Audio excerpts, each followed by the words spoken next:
So my name's Peter Holroyd and I'm the Distillery Manager here at Kingsbarns Distillery. I've been the manager here for touch over 11 years. What makes Kingsbarns special and what do we do? Well, we produce a very light, elegant, fruity style of spirit.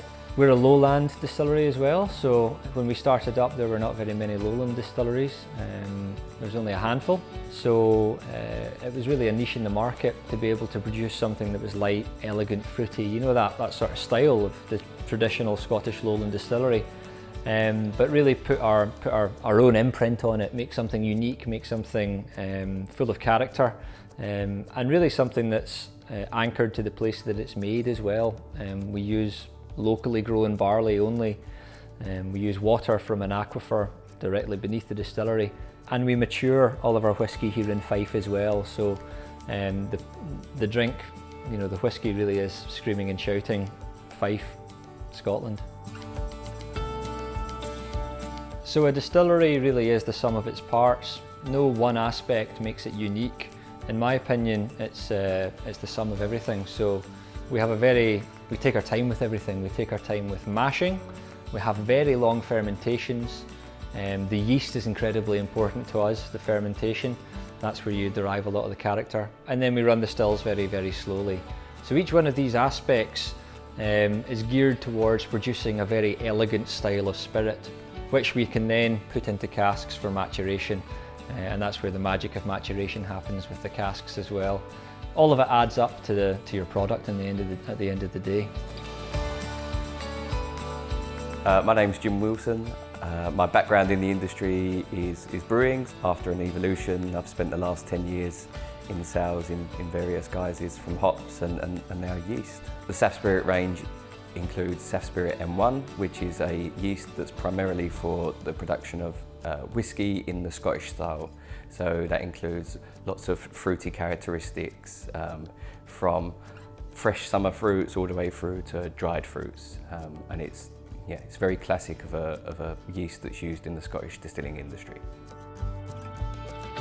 Sensory characteristics that this particular strain, the M1 strain, gives us, in my opinion, I think it gives us all our top fruity notes. Sort of the orchard fruit, a lot of the berry notes. We actually use a blend of two yeasts, and I think the balance between the two of them really helps to bring a bit of balance to the new make spirit, so that you've got a good range, a good complexity of flavour.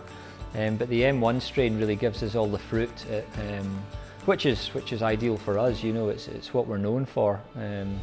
Folks say that our spirit, quite often you hear words like bananas or banana foam sweets or orchard fruit, and the yeast is, plays a massive part in that. SafSpirit M1 is really good for Scottish style whiskies because it really promotes a lot of flavour profiles that are very typical of Scottish whisky. You can make a range of different spirits depending on your cut points. So SafSpirit M1 can make spirits that are very light and floral, lots of fresh summer fruits, peach, strawberries, all the way through to really heavy spirits that include a lot of dark fruits, dried fruits, Christmas cakes, spices. So it's a very versatile yeast. It produces a lot of flavour compounds that are really great for barrel aging. SafSpirit M1 it's a very stable product, so it's got a long shelf life.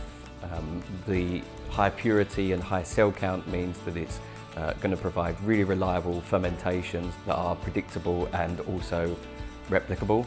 So you know that if you do a fermentation in January, you're going to be able to replicate that fermentation profile 12 months down the line.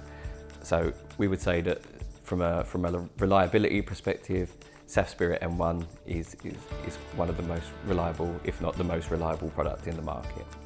Our whiskies have won several awards over the years, especially for the core range. Tallying up 90, 95, 96 points in some of the IWSC awards, and best in crack category as well for Lowland. So yeah, we've won more than I can remember, but really the proof is in the pudding. The consumer needs to like the product, and I really hope that that's what we're achieving here.